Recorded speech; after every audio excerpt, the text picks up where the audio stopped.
Hi, I'm Metta Spencer, and today we're going to go talk about nuclear nonproliferation, because there is a review conference coming up in a few months, and we're going to consider what should be done about it. But we have some very diverse secondary interests of all the people on this panel today. Somebody is interested in Cuba, somebody else is interested in Afghanistan. So we may go off in who knows what direction, because this is a schmooze day. It means you don't have to stick to the topic. It means you can talk about whatever is of interest. So I have 5 brilliant panelists today visiting me on my computer. And I will go from left to right. Doug Saunders is a correspondent or a columnist for the Globe and Mail. And he's explaining to Erica that he's about to go off to Germany in a few months, another month or so, for another extended stay to do some research for a book. So next is Professor Erica Simpson, who is an associate professor of political science or international affairs at Western University in London, Ontario. She's an expert on NATO.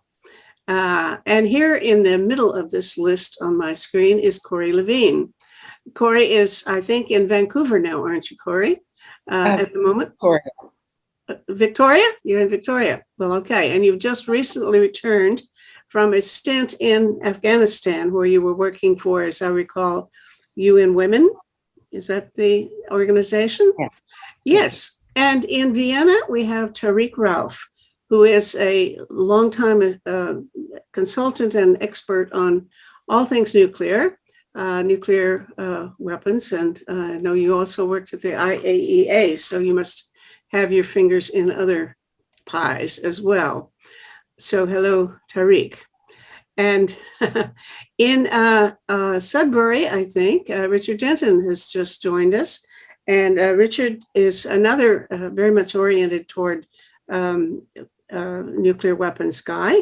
He is the co-chair of the North American half of the International Physicians for the Prevention of Nuclear War, which means that he knows a thing or two about nuclear weapons and also things like gamma rays. Why don't we talk about the past and future of Afghanistan? What's going to happen there and what is already unfortunately happening? Corey, what gives? Well, that is a very interesting question. It's a $64 billion question. I've only been back a couple of weeks, and even in the couple of weeks since I've returned, things have changed with lightning speed on the ground. I don't think anyone expected the Taliban to militarily make as many gains as they've had. They're taking over DAC's district administrative centers, left, right, and center. They're basically knocking on the doors of the major urban centers. For example, Kandahar, they've actually taken over some of the provincial capitals already. Experts have been predicting that the government would fall within 6 months. I'm wondering if that timeline can be pushed up. I have no idea of what's going to happen with Kabul. I would be interested to hear what Doug and others, Erica, might have to say about that. The Taliban have claimed that they've changed their stripes, that we've changed, we are now a new, modern, forward Taliban, but reports coming in from the areas that they control. I was actually talking with an Afghan women parliamentarian last night, are extremely concerning. We know that they're closing girls' schools. The parliamentarian was informing me the Taliban are back to their tactics of night letters, sending night letters to women in Nangarhar province saying, if you don't stop working, we can't be blamed for what may happen to you. Women are being beaten for not having mehrams, which are male relative escorts, in the streets, and more horror stories like this. So this is what constituents are reporting to their parliamentarians. I've been following it a little bit, and I agree with what Corey said. I am of the opinion that the Taliban have not changed their stripes. They are just being politic in what they are saying.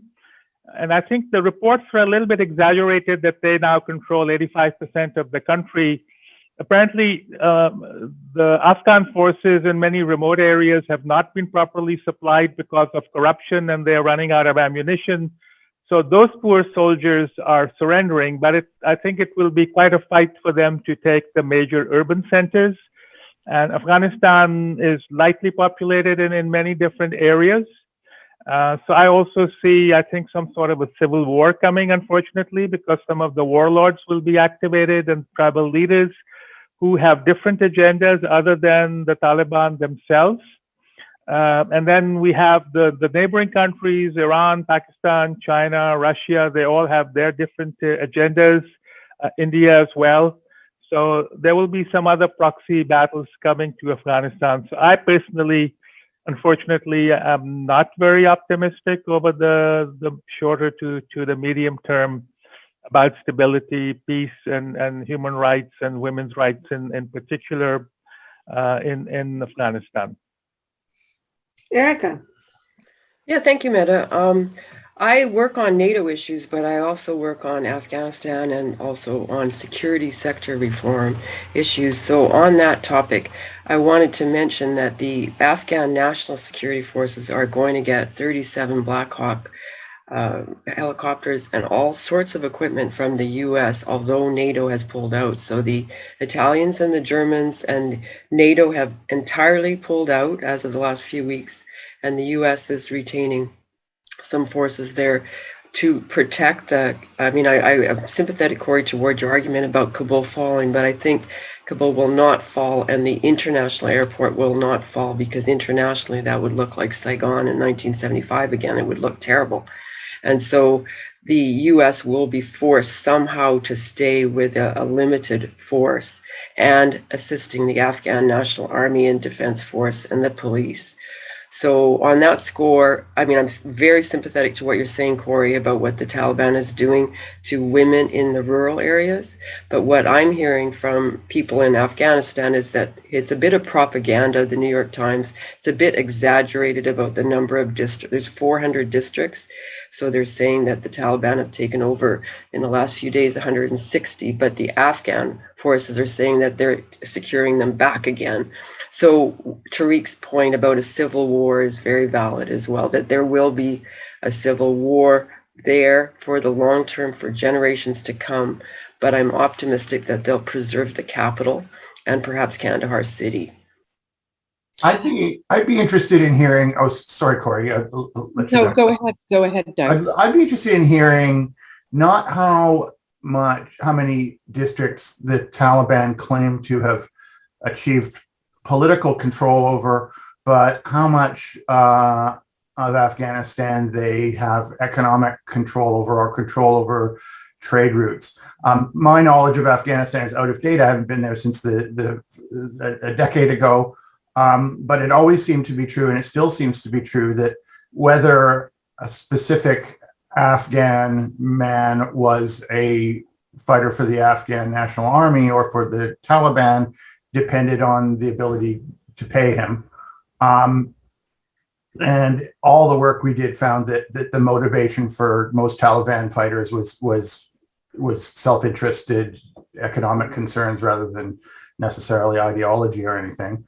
And that even during the height of the occupation, the military operations, Taliban-related forces managed to control a large amount of the poppy economy and whatever there was of a non-poppy economy by controlling passage down roads and what farmers could grow and that sort of thing.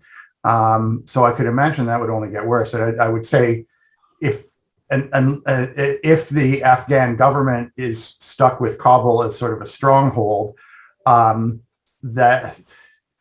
not going to be much of an Afghanistan. And I fear that bridge may already have been crossed. That we were never really able to give the Afghan government secure control over trade and economy. I think if I can add to what you're saying, Doug, I think the only real difference now is that the Pakistan government is involved and is sending mercenaries in. So I know the Afghanistan government has already captured 1,417 Pakistani mercenaries. So Pakistan is very involved in tipping that strategic area. So I'd be curious what you think about the change, the shift in politics, because as you know, Afghanistan has always been kind of a zone of fighting. And so if Pakistan takes over, how will that tip politics with India and with China? So that's interesting to me. I'm also obviously interested in women, Corey, and schools and so on, but just looking at the larger strategic picture with Pakistan involved. And maybe, to be clear, I'm not saying that Kabul is going to fall or won't fall. There will be an incredible fight for it. That is for sure. It will take a long time to sort out what will happen to Kabul. So first of all, let me be clear on that. I do think the Taliban will be successful at taking over pretty much the rest of the country. Kabul will, who knows what's going to happen. I think the other urban centers, Herat, Jalalabad, Mazar-e-Sharif, and Kandahar, there's also going to be problem. But I think to go back to Doug's point, first of all, the Taliban is in the north now, which they had not been previously. They are controlling main trade roads and routes in and out of Afghanistan. Secondly, Pakistan is not the only spoiler in this conflict currently. There are mercenaries in there that are from many other countries, not just Pakistan. There is also ISIS in there and other groups that didn't exist when the Taliban controlled the country before. So I think it's a very different landscape than when the Taliban was in control of the country in the 1990s. I mean, I think Tariq already made the point that, we have Iran in there, we have China, Russia, etc. Turkey has become a big player. Someone mentioned the airport. The Americans negotiated with the Taliban to have the Turks take over control of Kabul airport. And, in the end, they agreed, the Taliban agreed to that. So I think the airport is secure for the time being. But I think, I'm just aghast at how things have, as I said, I've only returned a couple of weeks and things have already changed lightning hands. Erica, your point about lightning quick, your point about, how many districts do the Taliban really control? We can't know this, but they are advancing. Afghan security forces are surrendering. They are not putting up a fight, despite the billions of dollars that have been put into training. And one last point I want to say, and actually the women parliamentarians were raising this with me last night, is the Afghan Air Force. Once it's completely turned over to the Afghan Air Force to, defend the skies, they will not be able to do that. And when you don't, that's the only part I disagree with you on, Corey, because they did buy a very good air defense system from the French about a year ago, and they purposely did so to not be reliant on the Americans. So the Afghan Air Force is actually very capable and has been trained and will continue to be trained by the Americans. So if we're looking at air power, that's the only point I disagree with you on, is I actually think that they will be able to triumph, if that's the word you want to use. I hate to say that. They will be able to, in terms of air power, protect the urban cities.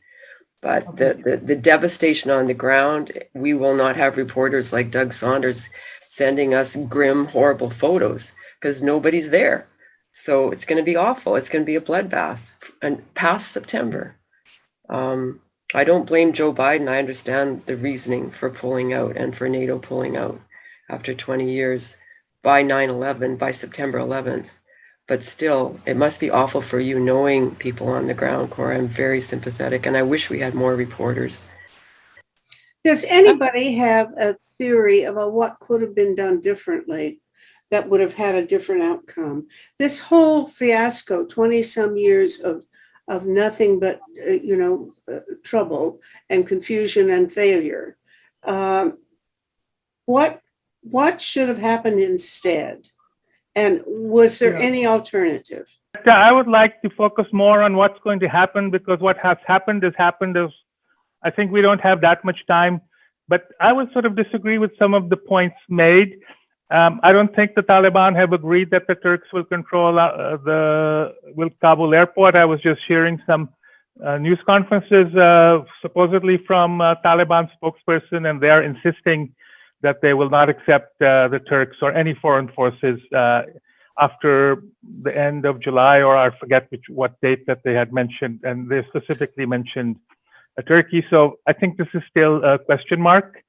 Part of the challenge of the Afghan forces is supplying their far-flung units, and the ones that are surrendering mainly are those that have run out of ammunition. And once they're out of ammunition, their choice is either to be killed or to surrender. And unfortunately, some special forces that surrendered have been murdered in cold blood by the Taliban, including apparently some reports of also killing 7 pilots that they captured at some particular location. Even during the king's time and then afterwards, Afghanistan has always been controlled by a number of warring warlords. And the central power remains in Kabul as a sort of a loose controlling thing. So they've never really had an effective central government. And I don't know whether they will revert to that or not.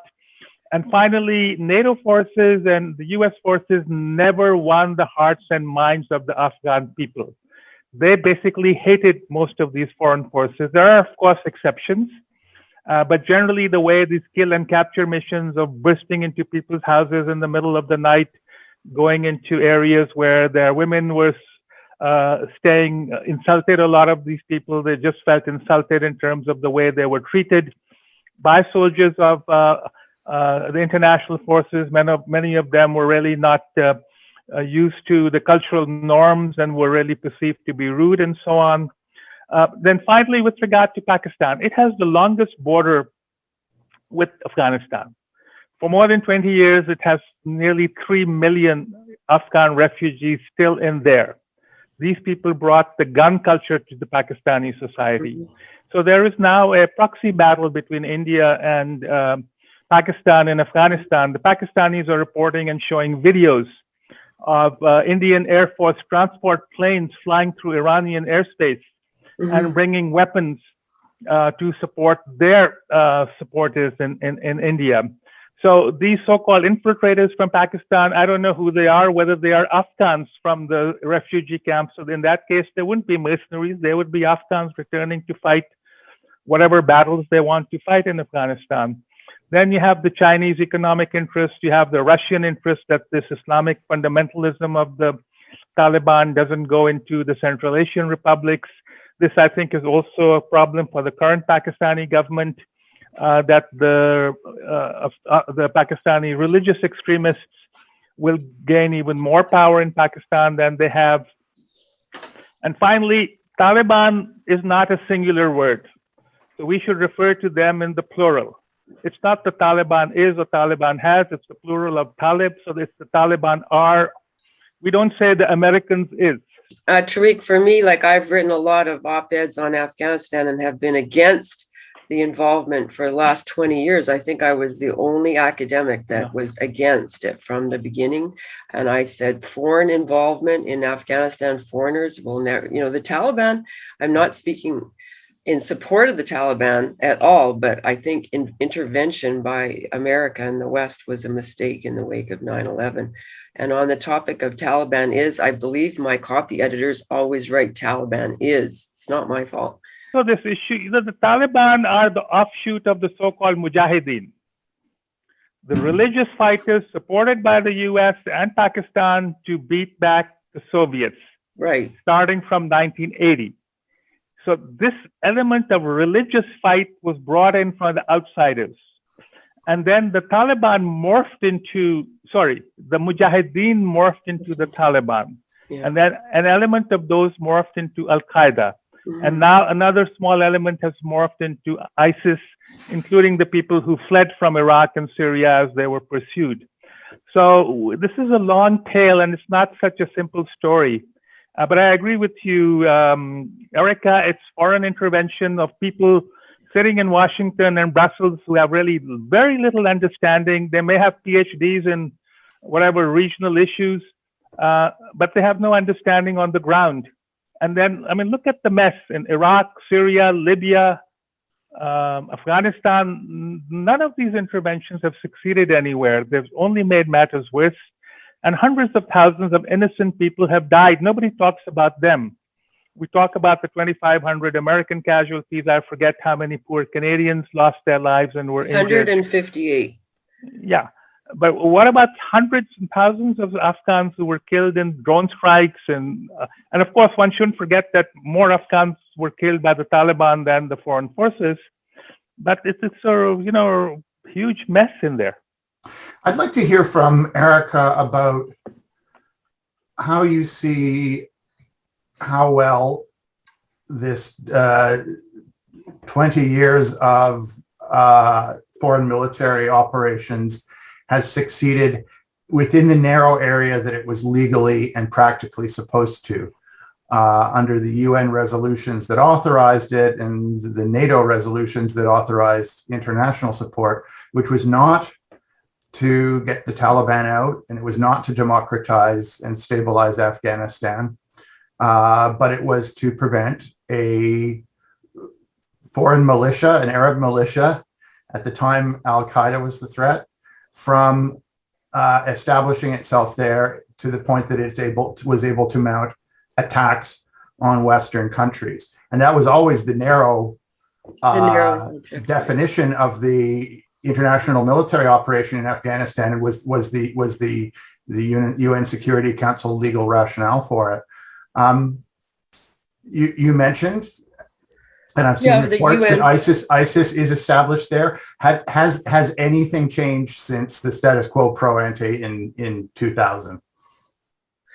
Well, Tariq's point about Al-Qaeda, it was a kind of, I call it Frankenstein's monster that came out of the Taliban. And so you could argue that NATO was successful narrowly in defeating Al-Qaeda so that they weren't able to establish an Islamic caliphate in the Middle East. So we could say that NATO was successful narrowly, and the US, but widely, and Corey would agree with me, ensured that in terms of peace building and building democratic institutions and bringing women in and education, the West was a resounding defeat. And keep in mind too, as Richard knows, all of Canada's development money, instead of going to Africa and to development in the Central America, went to Afghanistan. So we've spent billions and billions of dollars, the world. And what is the result? And so it's a failure. It's a resounding failure. The one thing I kept hearing from military people in support of the results, even though measurably things had not worked out a decade ago, and it was clear at the point when Canada withdrew, was that it had worked for women, that the rights of women had been secured. Participation of women in politics had improved. Forms of repression of civil life, mandatory purdah and head coverings and so on, at least in major urban areas, had fallen apart. Corey, you've been watching that closer than anyone. It sounds like, are things going to fall back to where they were in 1999 or 2000? This is what Afghan women fear the most. But to be clear, you know, the media has done a good job in, you know, sort of highlighting, oh, women's rights. And the international community has said, oh, this is a red line we're not going to, you know, cross. But their red lines have been very movable. They talk about it, but there's no real commitment. But, you know, Afghanistan, despite being a very conservative, traditional, underdeveloped country, there has always, you know, been strong women advocates around. One of the women parliamentarians last night was pointing out that they had a female minister of health 40 years ago. The Taliban just imposed a very extreme theocratic version and interpretation of, you know, Islamic understanding of women's rights. But needless to say, there were huge gains that were made in 20 years. Those gains haven't, to a certain extent, really taken root in society. As Eric was pointing out, we have generally had a massive failure on the nation state building project. And yeah, I think we're in very real, you know, fear of losing those particular gains.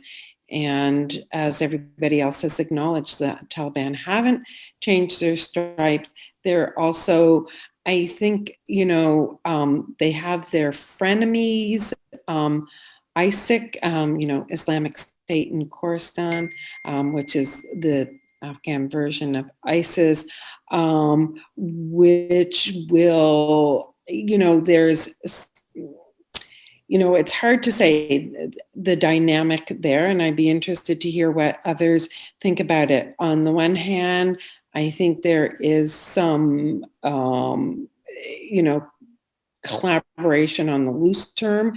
They're engaging with each other. On the other hand, they're fighting each other, but they are going to not outwardly have a say in what comes next if the Taliban get into government. But the Taliban will be very conscious, though, of their interpretation. You know, the Taliban call themselves an Islamic Emirate. ISIS call themselves a caliphate. How those differences will play themselves out if, when Taliban get into government, will have a huge impact on what happens with women. As far as what is visible on the street, do women wear burqas? Has there been a significant change in that kind of thing? If I walk down the street in 25 years ago and today, would I see much difference? If you walk down the street just shortly after the Taliban fell, or in the intervening years, yes. I mean, burqas were never compulsory until Taliban came into effect. I mean, it's always been acceptable to wear, you know, a hijab. You know, there were the photos when the Soviets were in there of women in mini skirts and, you know, short sleeves. That was, you know, very sort of isolated in the urban centers. But you know, even in, like, with my UN colleagues, Afghan UN colleagues, even they don't feel comfortable not wearing a headscarf in a UN compound at work because it wouldn't be acceptable amongst their male colleagues. Only a couple of them did not wear a headscarf at work. So it goes back to my point that the Taliban didn't bring in anything in a way that wasn't there. They just took an extreme version of that. But women will also tell you burqas are not our issue. I mean, well, Really? It would yeah. be my issue. I wouldn't want to wear those things. Okay, having previously had to wear a burqa when I first went there, when I traveled outside of Kabul, yeah, it's uncomfortable and not fun and hot and stifling, and you can't see anything really. But they say, well, cover it up or not cover it up. There is endemic violence against women and girls. There is, let's talk about that. That doesn't get addressed. Okay. There are so many other issues. Women only have, it's hard to know the real numbers, but let's say 20 to 25% of literacy amongst women and girls. I thought it was higher, Corey. There's a Canadian study, a government study, and they did a survey, and it was something like 95% of Afghan women are illiterate. I was astounded. And then more than 50% have encountered sexual violence. More than 50%. And then child marriages are ubiquitous. Yeah. Absolutely. So, well, I'm being sort of generous in terms of but let's say 75% illiteracy, 80% of women and girls have experienced some form of violence, gender-based violence. Women have no access to economic resources. So when you compare those issues to, whether I have to wear a chador or not, it in a way it pales in comparison. So, and I don't want to speak for Afghan women, but over the 20 years that I've been going there, this is, pretty much the refrain that I hear. This is the saddest day. Everything I hear is extremely depressing. And I still have to say, and I know Tariq doesn't want me to ask this question, but I want to know what could have been done better. What was this inevitable? Do you, in a society like that, do we just shrug our shoulders and say, there's nothing we can do about it? What should we have done, if anything? Well, with the Mujahideen, this was also funded by the Saudis, and with that came the Saudi version of Islam, which is a very restrictive and conservative version called Wahhabism.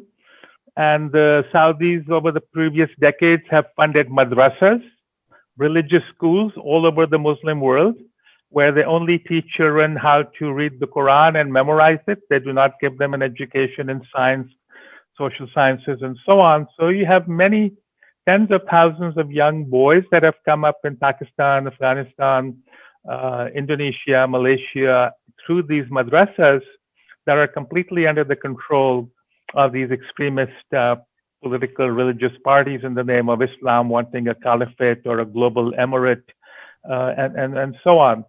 So coming back to Afghanistan, as was mentioned during the days of the Shah, I mean, when I was growing up, we used to go to Kabul as children for vacations. And women were there, part of society.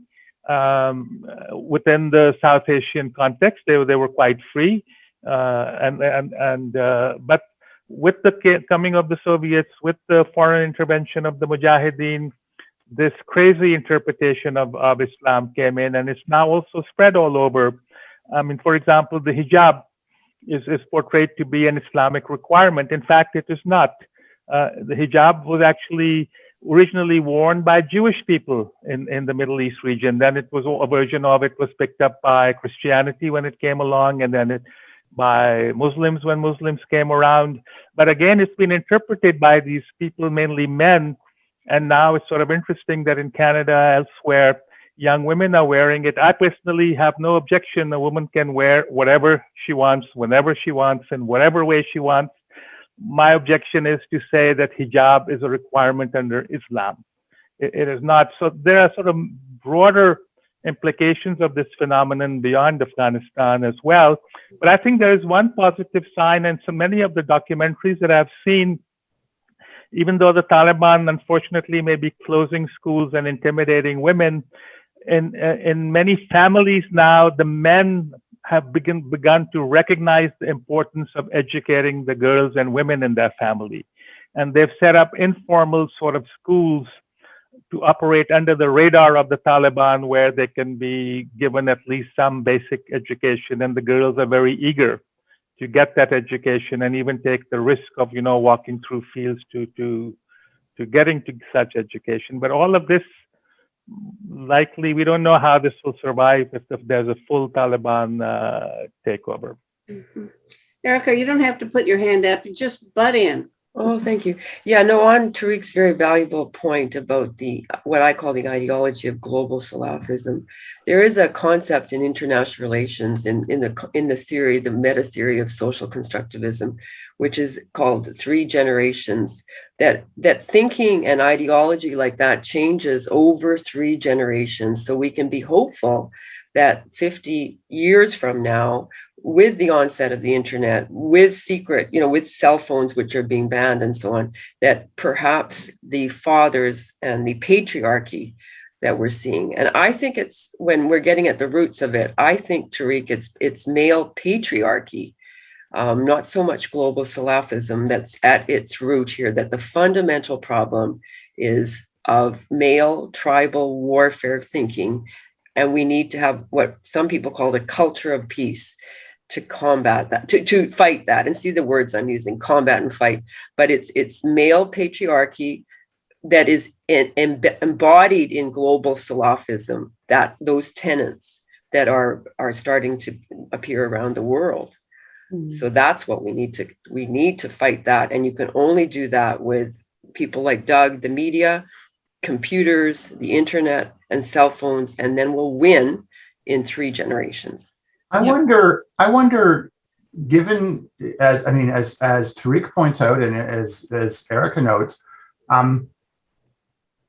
there's a disjunction between the authoritarian politics of theocracy, which I think Erica's quite right, tend to be a much more of a misogynist politics rather than a specifically religious politics, and the lived experiences of women in those states. Tariq points out that regardless what's happening with the Taliban, the education rate of women has increased quite a bit, and maybe ratcheted back somewhat, but it is hard to reverse. And of course, the outstanding example there is Iran, which has always, or at least since the 1980s, had the very highest rate of university education of women in the Middle East, and one of the highest rates in the world. It's far higher than the rate of women. And of course, if you've spent any time in Iran, it's an almost matriarchal society on the streets. It's the intelligentsia, the creative class are women. People driving the cars are women in Iran. But there's this disjunction between that and the theocratic government and their official controls. It always feels in Iran like it's a tension that can never hold for much longer, because society is so out of step with what the government claims society is. But I think Erica's right that that's because it's a defensive, gender-based posture rather than a strictly religious posture. But will that change? Would a higher rate of education of women cause change sooner in Iran, eventually in Afghanistan? Your example, Doug, of Iran is really interesting. I spent a year working in Iraq several years ago, and since the fall of Saddam, under Saddam, Iraqi women had the highest rates of education, and university education were amongst the most educated women in the Arab and Muslim world. And since the fall of the the former regime, that has been dialed back, incredibly. Women are no longer as, getting the kinds of education, have access to the kinds of education. They're getting married much earlier.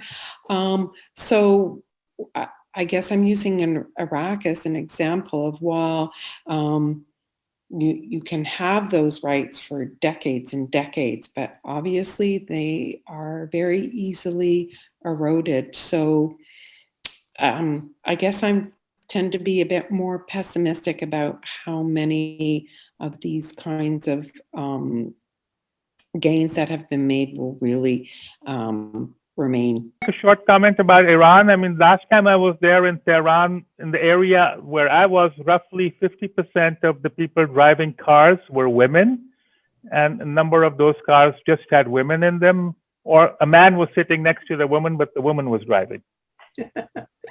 Okay. I'm impressed by the fact that we have so many Afghan experts here, but I'm also mindful that we have some people who are also quite knowledgeable about nonproliferation and the upcoming conference. So I would be loath to have us end this conversation without turning at least briefly to anticipating what's going to happen. And Tariq, would you give us, if you don't mind, your guess as to where we're going with the NPT review? Okay, so NPT review conferences are held every 5 years.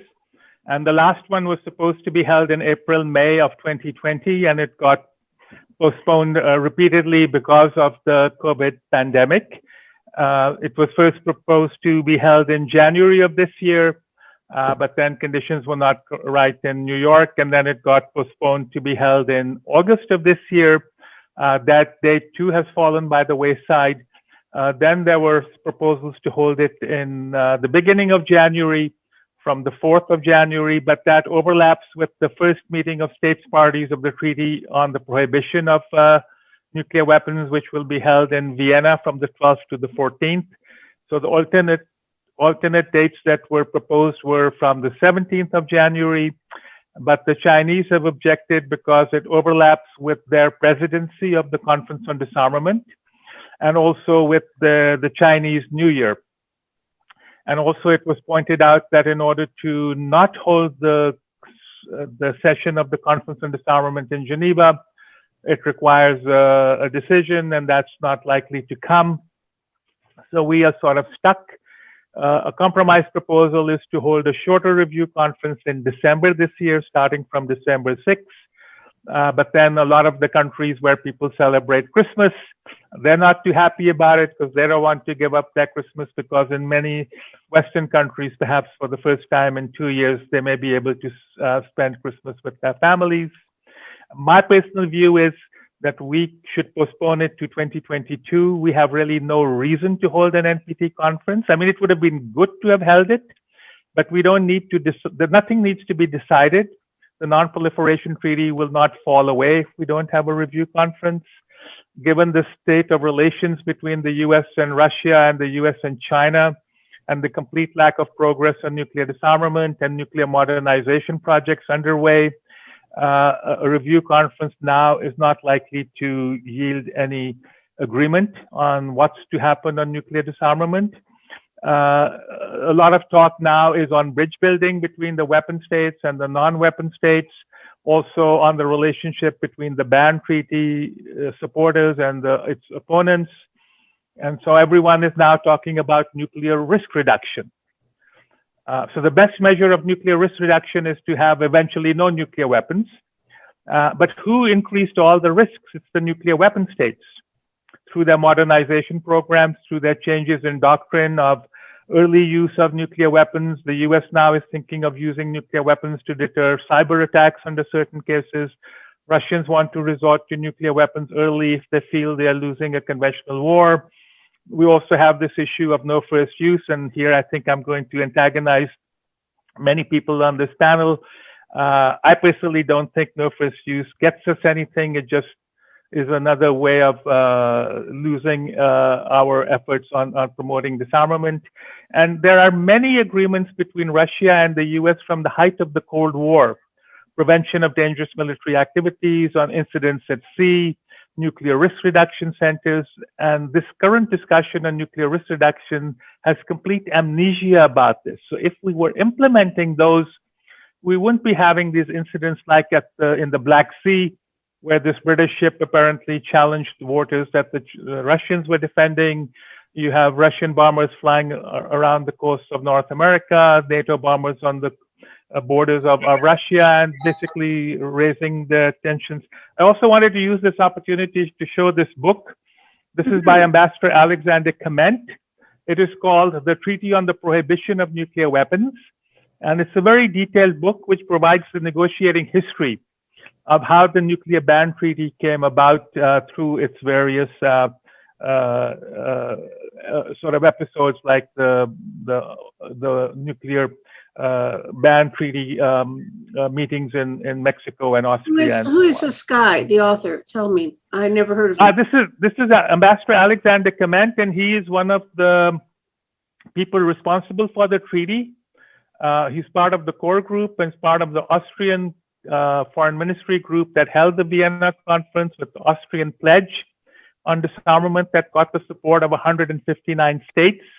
So this is the inside story of the core group of states, Mexico, Brazil, Austria, New Zealand, Ireland, whose diplomatic efforts led to the ban treaty. ICANN was very useful in promoting international support, but the work inside the UN system on getting the resolutions to negotiate the treaty, negotiating the treaty, etc., was done by states.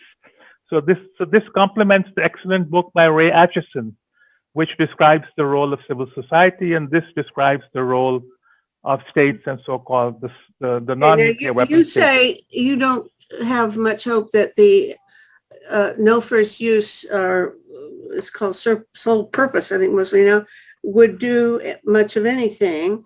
Then what would you consider the next promising forward step? Well, I understand where no first use is coming from, but it's basically saying, you know, my house is full of guns and I'm telling my neighbor I'm not going to shoot him or her. But, you know, if I change my mind, I have all the resources to use nuclear weapons. Sole purpose is a little bit more useful, because one can say nuclear weapons should only be used to respond to or deter a nuclear attack. But again, that's a verbal promise. It's not subject to verification. So the best way is to have a follow-on treaty to New START, which fortunately the Russians and Americans extended. So it's valid till 2026. It gives us 5 years. And so now the new talk, and I hosted a webinar with Rose Gottmuller, the US negotiator of New START, and Alexei Arbatov, a senior Russian parliamentary delegate, and so on. So now the two sides actually, they're thinking about talking about all nuclear weapons, regardless of the range, medium range, short range, and weapons that can threaten national existence and so on. The stumbling block still is the Russians also want to talk about the anti-ballistic missile systems. The Americans don't. But there might be a way of finessing that. And there's also this issue where the Americans want to bring in China. And then the Russians say, well, in that case, we also want France and the UK at the table. As you know, the UK said that it will not go down to below 200 warheads. They've established a ceiling of 250. They say it doesn't mean that they will build up to 250, but that leaves the possibility there. And they are building new ballistic missile submarines. The US also wants to build them.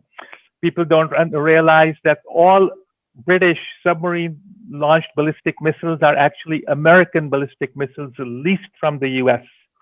And the US cooperates with the British in designing the warhead for it, because the warhead has to fit on the missiles, and the missiles have to fit in the British submarine. So here you have very close nuclear weapons cooperation between the UK and the United States. And Canada, unfortunately, is still part of those countries that's resisting the nuclear weapons ban treaty. NATO just reaffirmed its new concept where they repeated this old thing: as long as nuclear weapons exist, the NATO countries will have an appropriate mix and so on. The current Secretary General wanted to extend NATO's remit all the way to China, and President Macron sort of reined him in and said, North Atlantic means North Atlantic. I'll be happy to hear Erika's views on some of these issues. I would wonder, Richard, you haven't spoken yet, and I wonder, does IPP&W have a position, or is it more like a networking for people with very different positions? What would you say is the prevailing opinion within IPP&W about the next most promising advance toward disarmament? I know that IPP&W was very much a sponsor of the ICANN project. Correct. And I mean, certainly IPP&W strongly supports the ICANN and the Treaty on the Prohibition of Nuclear Weapons, and feels that is the way to go. I think, again, I am fairly simplistic, and when at the NPT, it works by consensus, and which means that consensus means that I've got the veto, and as a result, nothing happens. The TPNW came about using the General Assembly, UN's General Assembly voting system, which was sort of a 2/3 majority. But you had 122 countries out of 124 that agreed to it. So to me, that pretty much was consensus in terms of mutual understanding. What I also, though, wonder is that, do we need a third party or a third forum? Because the 9 nuclear countries say that they're not attending the TPNW. We've got a few NATO countries saying that they will attend as observers. You've got the Swedish proposals of 17 countries, and they are proposing, I think, 22 or something different resolutions to move forward. But I'm just wondering, again, either Erika or Tariq, your thoughts on yet a third party. We in Rotary are trying to bring, get Rotary as a, again, another middle power to bring various groups together. And certainly, again, with IPP&W, it's all the health, World Health Organizations are all supporting the ICANN and the TPNW. But I'm just wondering if we should have again another disarmament conference, which would be sort of on neutral ground, and to bring in the 9 nuclear countries. Now, I know you, Tariq, have suggested that it begin, with 5, 7, and exclude Israel and North Korea. But appreciate your thoughts on that. Tariq, I want to congratulate you on your survey there of all the issues that are reigning right now. I thought that was fantastic, and I want to listen to that again. And also, Richard, your concept of a neutral disarmament conference somewhere. I want to connect to Afghanistan, because that was what we talked about a lot. And if you looked at how the decision was made to withdraw from Afghanistan, Donald Trump said he was going to withdraw and was opposed within by the Pentagon and so on. But the final decision that Trump made was criticized by the Germans and the Italians. And they said fervently, we can't leave Afghanistan. Then Joe Biden came in power. And on April the 10th, he said, we're withdrawing. And right away, the same day, NATO said they were pulling out. So this to me is a lesson of American hegemony, that the United States dominates NATO. So long as NATO is dominated by the United States, we're not going to get any changes. We're not going to get any changes to NATO's strategic concept. We're not going to get any changes at the NPT. So if I'm in civil society and I want something effective, then I'm going to run for no first use, because it's understandable to Americans, no first use as opposed to sole use. And so I can understand why PNND and civil society and ICANN are all going for no first use. It's something, it's a low-lying fruit. We can grab it and maybe we can run with it. But until the United States decides that it wants to move toward disarmament, we're not going to get anywhere. We had in 2010, I've been to every NPT review conference, seen Tariq so effective there since 2000. And I think that until the United States decides that it's going to take action, then Canada is going to be hypocritical on deterrence. Canada's going to continue to vacillate and say we support NATO and the strategic concept and deterrence. We're not going to move anywhere. And so until the United States changes, so that's why I want to move to, if I could, I'd move to Washington, but I'm here in London, Ontario. Well, actually right now I'm in BC. I'm in BC area where my brother's running for the Greens, so I'm helping him for a week in a good winnable riding. But I'd like Tariq's response to Richard's question. Tariq, is it a good idea to have a new conference on neutral territory? I don't know what that means, but okay. What do you think? Yeah, I think it's a good idea, but the weapon states are not going to come. We already have the forum in Geneva at the Conference on Disarmament. If they wanted to discuss, they could discuss. All of them are there, including North Korea, but they don't want to discuss it there. The NPT, fortunately, is the only forum where the 5 nuclear weapon states respond and explain their strategies. They do not do it in the General Assembly or in Geneva. It's only in the NPT where they feel constrained. They are feeling threatened by the ban treaty, which is why their response is so strong. Because these days you cannot stand up on TV or tweet that nuclear weapons are good and they bring peace and security. The new generation that is coming up, that is watching BC burn and California and Australia burn, they see where the world is heading. And they see that, billions of dollars or trillions are being spent on nuclear weapons. And here are these young people struggling with student debt. They don't know what jobs they will be able to get. They can't afford to buy their own houses and so on. So their priorities are very different. And I think physicians and others, we need to target the younger people because they are the ones who will affect change, because they now have the numbers. They have the communications tools that are way smarter than at least I am, with all kinds of things. And I mean, WhatsApp, etc., has been superseded by other tools that I hear about. So no first use was considered by Obama, but then he ran out of time. And then Biden had made supporting statements when he was vice president. But as president, I doubt very much he will have the space to agree to no first use.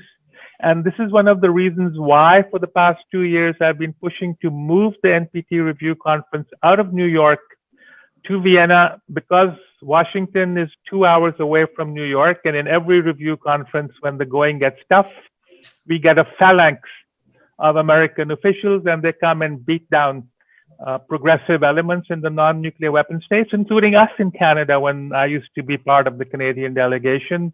And then we would get intimidated for a whole variety of reasons, because we are much vulnerable given our trade and so on. And the pushback doesn't come on the issue for issue.